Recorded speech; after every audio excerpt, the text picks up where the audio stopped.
UMLA ke Nongpoh ubak Meral Bonds laong ba ke Thai Nongpoh kan yok no Shen ke Ïing Thymmai ke ITI ha Nongpoh ke balashu Shongwai barok syirkata. Habakren sekilat patai kubor ubak Meral Bond laong ba ke jingsna ya kene ke ITI ba Thymmai ke layat mentai syaka kendai per person pat Shen insala ban penteri kam no. Katkum ke jingong UMLA ke Nongpoh la te ya kene ke ITI ha ke jingmang pisa ke ba iwe point kat nyo keluar ha ke jingpek ke tenat labor. Indah la dep kena cakap ai jing hikai kan ai jing toy kisamla hakikam kumkam machine wireman plumber welder kiban sa ai jing hikai ha kene ka ITI Nongpoh.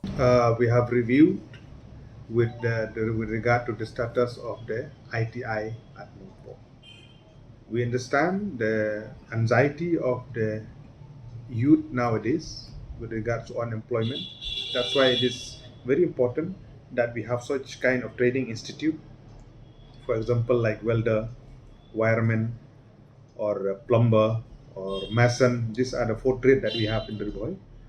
And I hope that the amount that has been sanctioned for the new ITI in Nongpoh, that is around 1 crore 17 lakh, and the work is 98% completed as per the report from the official, and I have instructed them to complete immediately.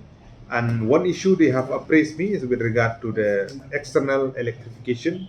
They will require a 32 kV transformer, so I have taken it up with the MECL and I have instructed them to talk to UD Building as an implementing agency and MECL to facilitate as soon as possible. At the same time, the proposal for the boys and girls hostel will be made. I have instructed them to do it quickly as soon as possible, and we hope that in days to come, funding is not much an issue. ADB, the source are there, and we hope very soon we will be getting sanction for the benefit of the young people we have to the district to make ITI in Nongpoh functional.